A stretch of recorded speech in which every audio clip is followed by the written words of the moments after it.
कर्म बौद्ध आणि ब्राह्मणी कर्म सिद्धांत समान आहेत का? बौद्ध धर्मात कर्म सिद्धांता इतका इतर कोणत्याही सिद्धांताने गोंधळ निर्माण केलेला नाही.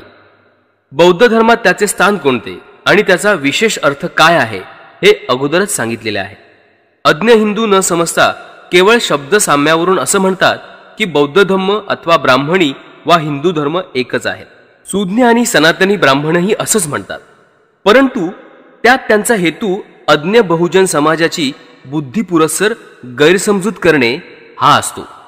सुशिक्षित ब्राह्मणांना माहीत असतं की बुद्धांचा कर्मसिद्धांत ब्राह्मणी कर्मसिद्धांतापेक्षा भिन्न आहे आणि तरीही ते म्हणत राहतात की बौद्ध धर्म आणि ब्राह्मणी धर्म किंवा हिंदू धर्म एकच आहे. त्यांच्या द्वेषबुद्धीने चालवलेल्या अपप्रचाराला या दोन्ही धर्मातील कर्मसिद्धांत विषयक समान परिभाषेचे सहाय्य होते. म्हणून वस्तुस्थिती काय आहे याचं सूक्ष्म परीक्षण करणं आवश्यक आहे. शब्दांचे कितीही साम्य असलं तरी बुद्धांच्या कर्मसिद्धांताचा अभिप्राय हा ब्राह्मणी कर्मसिद्धांतांच्या अभिप्रायापेक्षा वेगळा आहे. या दोन्ही सिद्धांतात आधारभूत प्रमाणे ही इतकी भिन्न आहेत की त्यापासून निष्पन्न होणारा निष्कर्ष समान असणं शक्य नाही. हिंदू कर्मसिद्धांताची मुख्य तत्व याप्रमाणे आहे. हिंदू कर्मसिद्धांत हा आत्म्याच्या अस्तित्वावर आधारलेला आहे. उलट पक्षी बौद्ध धर्म आत्म्याचे अस्तित्व मानित नसल्यामुळे तो आत्म्यावर आधारलेला नाही. ब्राह्मणी कर्मसिद्धांत हा आत्म्याच्या जन्मजन्मावर आधारलेला आहे. आत्म्याचा पुनर्जन्म होतो असं मानल्यामुळे कर्म हे जन्मजन्मांतरी चालू राहते. बौद्ध धर्म आत्माच मानत नसल्यामुळे हेही बौद्ध कर्मसिद्धांतांना लागू होत नाही. देहाव्यतिरिक्त आत्म्याला अस्तित्व आहे यावर हिंदू धर्म आधारलेला आहे. देह मृत झाला तरी आत्मा मरत नाही, आत्मा देहातून जातो. ही असली विधानं बौद्ध धम्म सिद्धांताला लागू नाहीत. हिंदू कर्मसिद्धांताप्रमाणे माणसाने कर्म केले तर त्या कर्माचे विविध परिणाम होतात. त्याचा पहिला परिणाम म्हणजे कर्त्यावर होणारा आणि दुसरा परिणाम म्हणजे आत्म्यावर होणारा. कर्त्याच्या प्रत्येक कर्मावर आत्म्यावर संस्कार होतो. जेव्हा मनुष्य मरतो आणि त्याचा आत्मा त्याला सोडून जातो त्यावेळी त्याच्या आत्म्यावर असे अनेक संस्कार झालेले असतात आणि या संस्कारामुळे पुढील जन्मी त्याला कोणते अधिकार मिळणार हे ठरत असतं. हिंदूंचा हा सिद्धांत आत्म्याचे अस्तित्व न मानणाऱ्या बौद्ध कर्मसिद्धांताशी विसंगत आहे. वरील कारणास्तव बौद्ध कर्मसिद्धांत आणि हिंदू कर्मसिद्धांत हे एकच असू शकत नाहीत. म्हणून हे दोन्ही एकच आहेत असं मानणं केवळ मूर्खपणाचं ठरेल. जास्तीत जास्त एवढंच म्हणता येईल की शाब्दिक मायाजाळापासून सावध राहा. गतकर्मांचा भविष्य जन्मावर परिणाम होतो असं बुद्ध मानतात का? कर्मसिद्धांतात बुद्धांनी सांगितलंय, कराल तसे भराल असे सांगणारा तो पहिलाच धम्मगुरू आहे. ते कर्मसिद्धांतावर इतका भर देत असत की त्यांच्या म्हणण्याप्रमाणे कर्मसिद्धांताच्या दृढ परिपालनाविना नैतिक सुव्यवस्था अशक्य आहे. भगवान बुद्धांचा कर्मसिद्धांत हा कर्म आणि त्यांचा वर्तमान जीवनावरील परिणाम यापुरता मर्यादित होता. तथापि अधिक विस्तृत असाही एक कर्मसिद्धांत आहे आणि या कर्मसिद्धांताप्रमाणे गतजन्मीच्या कर्माचा कर्मात अंतर्भाव होतो. माणूस गरीब कुळात जन्माला आला तर या सिद्धांताप्रमाणे त्याचे कारण त्याचे गतजन्माचे दुष्कर्म. तो श्रीमंताच्या घरात जन्माला आला तर त्याचे कारण गतजन्मीचे सत्कर्म. जन्मतः माणसात काही व्यंग असले तर त्याचेही कारण त्याचे गतजन्माचे दुष्कर्म. हा अत्यंत दुष्ट सिद्धांत आहे. कर्माचा असा अर्थ लावला तर माणसाच्या श्रमाला काहीच स्थान उरणार नाही. सर्व काही गतजन्मीच्या त्याच्या कर्माने पूर्वनियोजित केल्यासारखे होईल. हा विस्तृत कर्मसिद्धांत बौद्ध प्रणीतच आहे असा अनेक वेळा भगवान बुद्धांवर आरोप करण्यात येतो. पण भगवान बुद्ध खरोखरच हा सिद्धांत मानत होते का? या सिद्धांताची बरोबर परीक्षा करण्यासाठी तो ज्या शब्दात सामान्यतः सांगितला जातो त्यापेक्षा वेगळ्या शब्दात सांगणं योग्य होईल. गतकर्म हे माणसासमवेत जाते असं म्हणण्यापेक्षा ते वारस म्हणून येते हे म्हणणं अधिक संयुक्तिक आहे. शब्दाच्या या परिवर्तनामुळे वांशिकतेच्या नियमांवर कर्मसिद्धांताची कसोटी लावता येते, त्याचप्रमाणे या शब्द परिवर्तनाने त्या सिद्धांताच्या अभिप्रेत आणि रूढ अर्थाला बाधा येत नाही. जे दोन प्रश्न एरवी माणसाला या सिद्धांताविषयी विचारणे शक्य झाले नसते, ते तोच सिद्धांत निराळ्या भाषेत मांडल्यामुळे शक्य झाले आहे. हे जे दोन प्रश्न आहेत, त्या दोन प्रश्नांची उत्तरं दिल्याशिवाय हा सिद्धांत स्पष्ट होत नाही. पहिला प्रश्न असा की गतजन्माचा वारसा कसा लाभतो, त्याची प्रक्रिया कशी असते.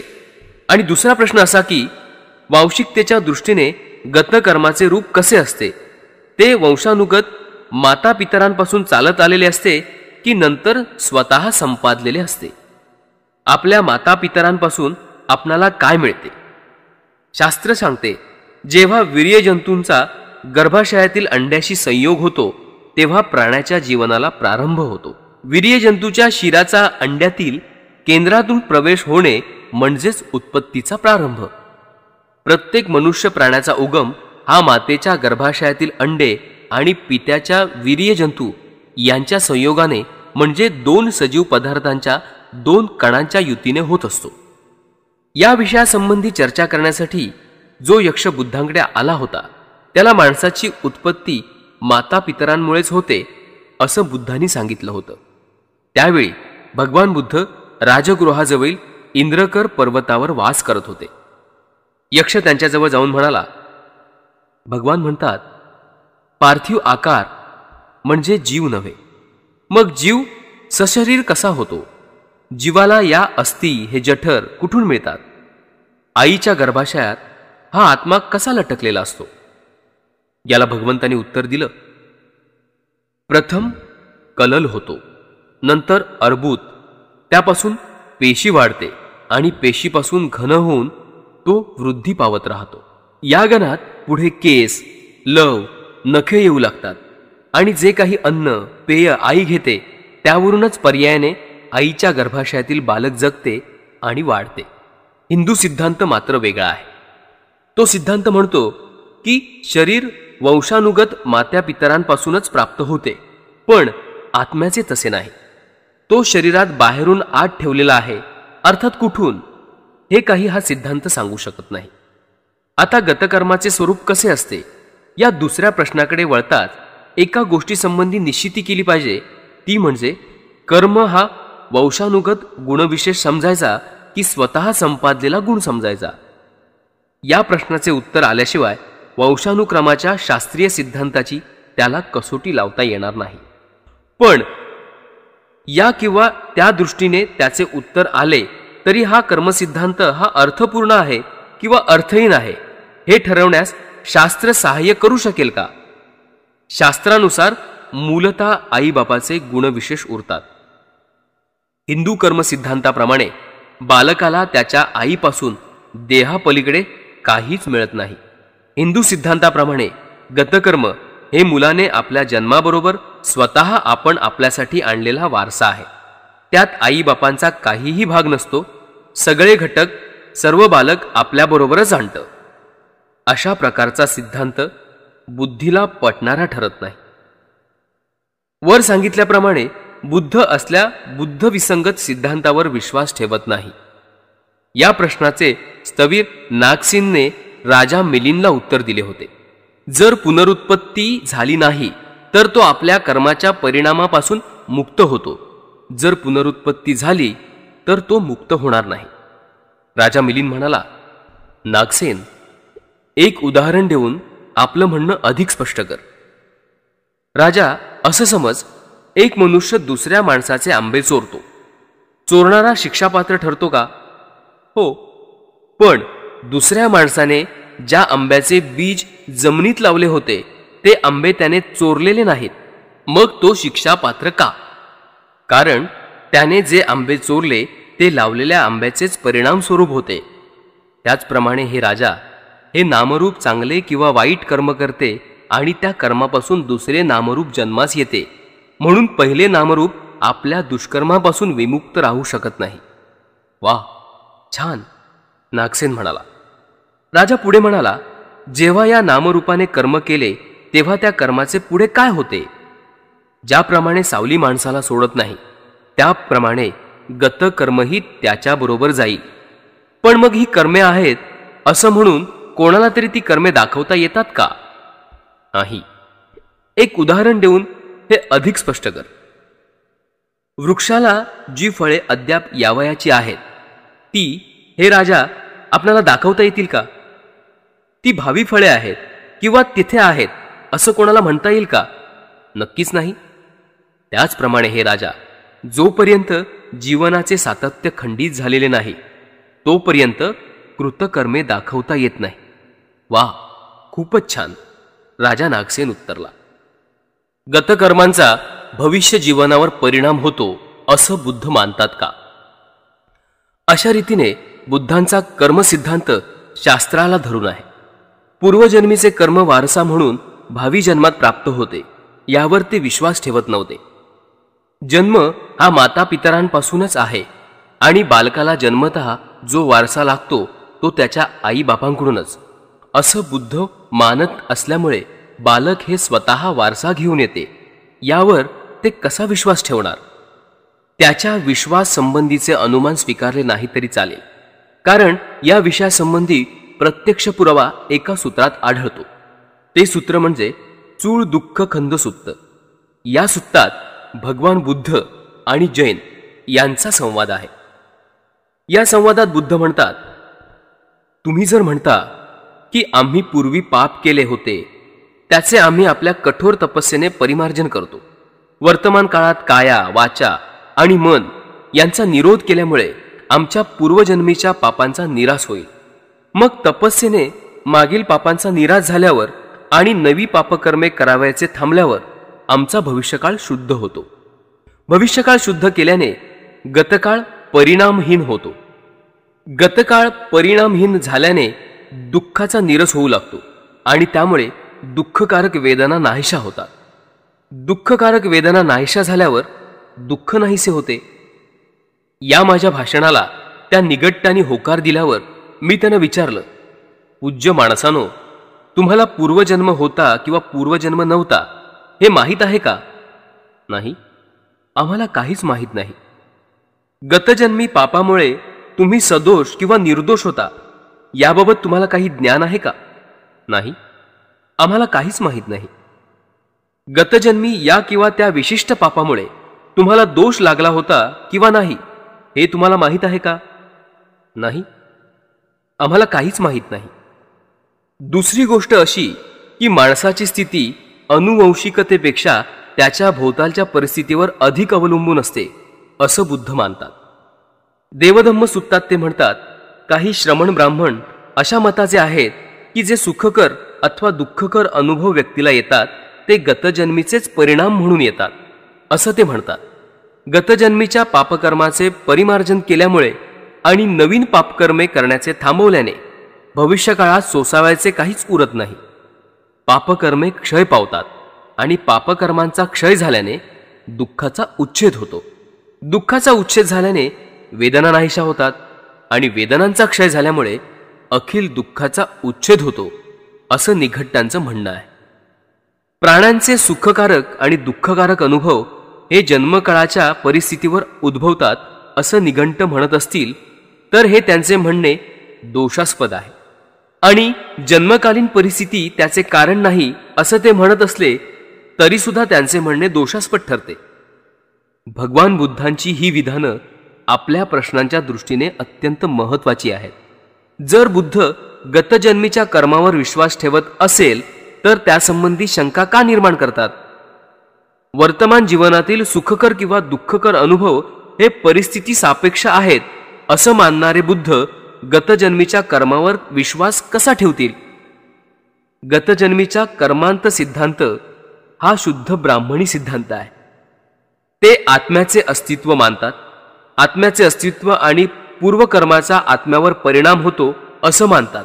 म्हणून गतजन्मीचे कर्म वर्तमान काळात प्रभावशील ठरते याच्याशी ते सुसंगत आहे. पण आत्म्याचे अस्तित्व न मानणाऱ्या बौद्ध सिद्धांताशी ते पूर्णपणे विसंगत आहे. ज्याला भगवान बुद्धांचा सिद्धांत समजला नाही किंवा जे बुद्धिपुरस्सर बौद्ध धम्म आणि हिंदू धर्म सदृश्य आहेत असं दाखवण्याचा अट्टाहास करतात त्यांनी हा सिद्धांत बौद्ध धर्मात घुसडवला असला पाहिजे. भगवान बुद्धाने हा सिद्धांत शिकवलेला असण्याची शक्यता नाही, हे वरील कारणावरून स्पष्ट होईल. याशिवाय भगवान बुद्धांनी हा सिद्धांत शिकवला नसावा या म्हणण्याला दुसरा एक सर्वसामान्य आधार आहे.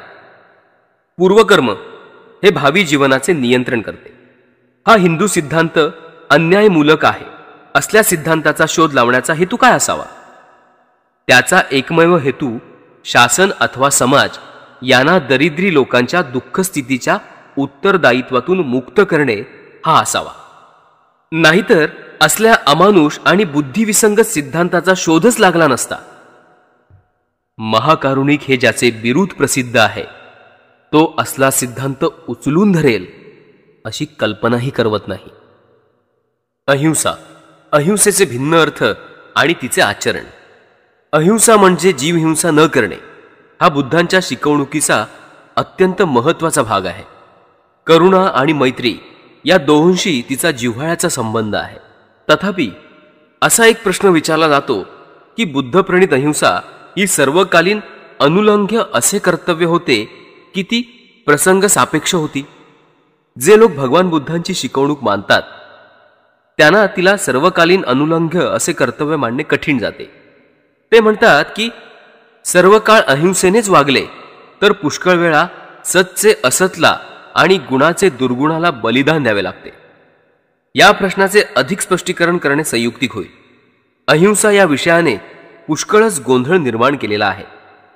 बौद्ध देशातील लोकांनी तिचा अर्थ काय लावला आणि कसे परिपालन केले आहे हा प्रश्न महत्वाचा असून तो विचारार्ह आहे. सलोनमधील भिक्खू स्वतः रणांगणात उतरले होते आणि लोकांनाही परकीय आक्रमणाविरुद्ध युद्ध करण्यास त्यांनी उद्युक्त केले होते. उलटपक्षी ब्रह्मदेशातील भिक्खूंनी परकीय आक्रमणाविरुद्ध स्वतः शस्त्र धरले नाही आणि लोकांनाही शस्त्र न धरण्याचा उपदेश केला होता. ब्रह्मी लोक अंडी खातात पण ते मांस खात नाहीत. अशा रीतीने दोन भिन्न देशात अहिंसेचा वेगळा अर्थ लावून तिचे परिपालनही वेगळ्या रीतीने केलेले दिसते. अलीकडे जर्मन बौद्ध मंडळाने एका ठरावाने पंचशिलेतील अहिंसा सोडून 4 शिले मान्य केली आहेत. अहिंसेच्या सिद्धांताबाबत अशी ही वस्तुस्थिती आहे. अहिंसेचा खरा अर्थ काय? भगवान बुद्धांनी अहिंसेची व्याख्या कुठेच केलेली दिसत नाही. वस्तुतः अहिंसेचा निश्चित शब्दात ते क्वचित ठिकाणी उल्लेख करतात. म्हणून प्रासंगिक पुराव्याच्या आधाराने अहिंसेचा उपदेश करण्यात त्याचा काय उद्देश होता याचा प्रथम शोध घेतला पाहिजे. यावरील प्रासंगिक पुरावा म्हणजे कोणी भिक्षा म्हणून मांस देऊ केले तर ते ग्रहण करण्यावर बुद्धांचा विरोध नव्हता. ज्या प्राण्याची हत्या करण्यात भाग घेतलेला नाही त्या प्राण्यांचे मांस ग्रहण करण्याला भिक्खूंना प्रतिबंध नव्हता. भिक्षा म्हणून दिलेले मांस भिक्खूने खाऊ नये या देवदत्तच्या आग्रहाला बुद्धांचा विरोध होता. दुसरा यासंबंधी पुरावा म्हणजे यज्ञात प्राण्यांना बळी देऊ नये याला त्यांचा विरोध होता आणि असे त्यांनी स्वतः म्हटलेलेही आहे. अहिंसा परमो धर्म हा अत्यंतिक सिद्धांत जैन धर्मात आहे, बौद्ध धर्मात नाही. दुसरा एक अधिक आणि प्रत्यक्ष असा प्रासंगिक पुरावा देता येईल आणि त्यात बुद्धांनी जवळजवळ अहिंसेची व्याख्याच केली आहे. त्यात ते म्हणतात, सर्वांवर प्रेम करा म्हणजे तुम्हाला कोणाचीही हत्या करण्याची इच्छा होणार नाही. अहिंसेच्या तत्वाचे हे नकारार्थी स्पष्टीकरण नसून स्वीकारात्मक स्पष्टीकरण आहे. असं दिसतं की यावरून बुद्धांचा अहिंसेचा सिद्धांत हत्या करू नका असं सांगण्याऐवजी सगळ्यांवर प्रेम करा असं सांगणारा होता. या विधानावरून बुद्धांना अहिंसेचा कोणता अर्थ अभिप्रेत होता हे आपल्याला सहज समजून येईल. जीवहत्येची इच्छा आणि जीवहत्येची आवश्यकता यामध्ये बुद्ध फरक करत आहेत हे स्पष्ट होतं. ज्या ठिकाणी जीवहत्या करण्याची आवश्यकता असते त्या ठिकाणी त्यांनी जीवहत्येला प्रतिबंध केला नाही. ज्या ठिकाणी जीवहत्येची इच्छा याशिवाय जीवहत्येला कारण नव्हते त्या ठिकाणी त्यांनी जीवहत्येला प्रतिबंध केला. भगवान बुद्धांच्या अहिंसा सिद्धांताचा असा अर्थ लावल्यास वैचारिक गोंधळ उत्पन्न होणार नाही. हा सिद्धांत चांगला, भक्कम आणि सगळ्यांना मान्य होण्याजोगा नैतिक सिद्धांत आहे. ही गोष्ट खरी की जीवहत्येची आवश्यकता आहे की नाही याचा निर्णय तो व्यक्तीवर सोपवतो. पण नाहीतरी हा निर्णय दुसऱ्या कोणावर कसा सोपवता येणार? माणसांच्या अंगी प्रज्ञा म्हणजे शहाणपण असते आणि माणसाने तिचा उपयोग केला पाहिजे. जीवहत्येची आवश्यकता किंवा अनावश्यकता यामध्ये व्यवच्छेदक रेषा नीतिमान माणसाला ओढता येते एवढा विश्वास त्याच्यावर ठेवला पाहिजे. ब्राह्मणी धर्मात हिंसेची इच्छा आहे. जैन धर्मात कधीही हिंसा न करण्याची इच्छा आहे. भगवान बुद्धांची अहिंसा ही त्याच्या मध्यस्थ मार्गास धरून आहे. दुसऱ्या शब्दात सांगायचं म्हणजे बुद्धांनी तत्व आणि नियम यामध्ये भेद केलेला आहे. त्यांनी अहिंसेला नियमाचे रूप दिले नाही, ते एक तत्व किंवा जीवनाची पद्धती म्हणून त्यांनी तिचे विवेचन केलेले आहे आणि तसं करण्यात ते अत्यंत शहाणपणाने वागले यात काहीही शंका नाही. तत्वामध्ये तुम्हाला तदनुसार वर्तन करण्याचे स्वातंत्र्य असते, नियमात नसते. नियम तुम्हाला मोडतो किंवा तुम्ही नियमाला मोडता. आत्म्याच्या एका देहातून दुसऱ्या देहात प्रवेश म्हणजेच संसरण. भगवान बुद्धांनी पुनर्जन्म प्रवचला आहे, पण त्यांनी आत्म्याचे संसरण कधी प्रवचले नाही. भगवान बुद्धांनी दोन परस्पर विरोधी सिद्धांतांचे प्रवचन केले असे त्यांच्यावर दोषारोपण करणारे काही लोक कमी नव्हते. असे टीकाकार प्रश्न करत की संसरणाशिवाय पुनर्जन्म कसा शक्य आहे ते म्हणत, आणि इथे तर संसरणाशिवाय पुनर्जन्माची गोष्ट केली आहे, हे संभवनीय तरी आहे का? पण बुद्धाच्या सिद्धांतात परस्पर विरोधी असं काहीच नाही. संसरणाशिवाय पुनर्जन्म शक्य आहे. हे सगळं नागसेनाने राजा मिलिंदला दिलेल्या उत्तरात चांगल्या पद्धतीने स्पष्ट झाले आहे. बॅक्ट्रियाचा राजा मिलिंद याने नागसेनला विचारले, भगवान बुद्ध संसरण मानत होते काय? नागसेनने उत्तर दिले, हो, ते मानत होते. यामध्ये परस्पर विरोध नाही का? नागसेन म्हणाले, नाही. आत्म्याशिवाय पुनर्जन्म संभवनीय आहे का? नागसेन म्हणाले, अर्थात निश्चित शक्य आहे. हे कसं शक्य आहे ते समजावून सांगा बरे. नागसेना, जिथे संसरण नाही तिथे पुनर्जन्म तरी कसा शक्य आहे असं राजाने विचारलं. हो, शक्य आहे. कसे शक्य आहे हे उदाहरणाने स्पष्ट कर. राजा, समज माणसाने एक दिवा दुसऱ्या दिव्याला पेटवला, तर असं म्हणता येईल का की पहिल्या दिव्याने दुसऱ्या जागी संसरण केले? अर्थात नाही. राजा, त्याचप्रमाणे संसरणाशिवाय पुनर्जन्म शक्य आहे. याची अधिक उदाहरण देऊन स्पष्ट करा बरे. बालपणी आपल्या गुरुपासून शिकलेली एखादी कविता, हे राजा, तुला आठवते का? हो, आठवते. तर मग त्या कवितेचे गुरुमुखापासून संसरण होऊन ती तुमच्या मुखात आली का? अर्थात नाही. याचप्रमाणे संसाराविना पुनर्जन्म होतो. वा, छान. नागसेना, अप्रतिम. नागसेन, आत्मा अशी काही चिजे आहेत का? या दृष्टीने पाहिले असता राजा, आत्मा अशी काही चीज नाही. वा, छान, अप्रतिम, असं नागसेन उत्तरला. गैरसमजुतीचे कारण. भगवान बुद्ध जो उपदेश करीत तो ऐकणारा श्रोतावृंद भिक्खूंचा असे. कोणत्याही एका विषयावर भगवान बुद्धांचे म्हणणे काय आहे ते भिक्खूंनीच लोकांपर्यंत पोहोचवले. लेखनकला अद्यापी विकसित झाली नव्हती, त्यामुळे भिक्खूंनी जे ऐकले ते पाठ करून ठेवावे लागत असे. प्रत्येक भिक्खूंनी जे काही ऐकले ते जसेच्या तसे पाठ करून ठेवण्याची त्यांनी काळजी घेतली नाही. पण असे काही भिक्खू होते की त्यांनी ते पाठ करून ठेवणे हा आपला व्यवसायच केला होता. त्यांना भणक म्हणत. बौद्ध त्रिपिटक आणि अठ्ठगाथा हे साहित्य समुद्रासारखे विशाल आहे.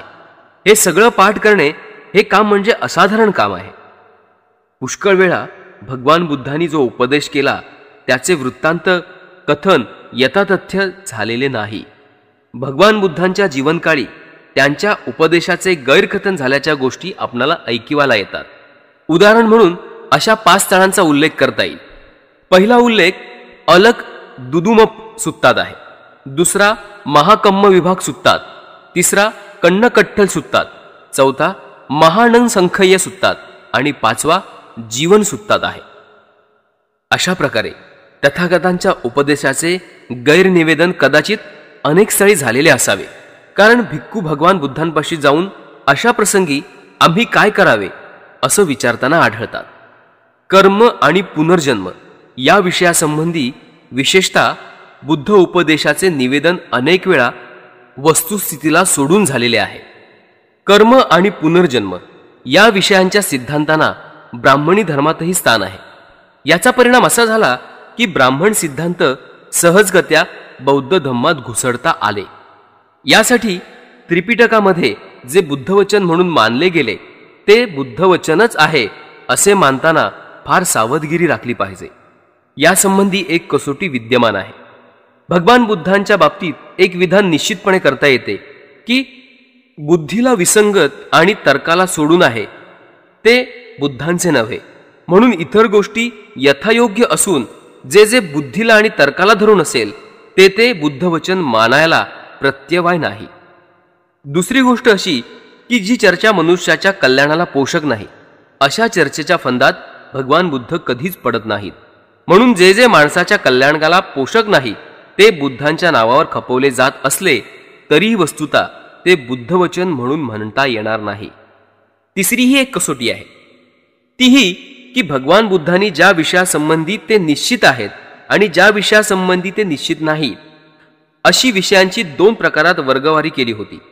जे विषय पहिल्या वर्गात मोडतात त्यासंबंधी त्यांनी आपले विचार निश्चयात्मक आणि अंतिम अशा स्वरूपाचे मांडले आहेत, आणि जे विषय दुसऱ्या वर्गात पडतात त्यासंबंधीही त्यांनी आपले विचार व्यक्त केले आहेत, पण ते तात्पुरते. ज्या तीन प्रश्नासंबंधी संदेह किंवा मतभेद आहेत त्या विषयाबाबत भगवान बुद्धांचे विचार काय होते हे ठरवताना त्या चर्चेच्या वेळी वरील तीनही कसोट्या लक्षात घेणे अत्यंत आवश्यक.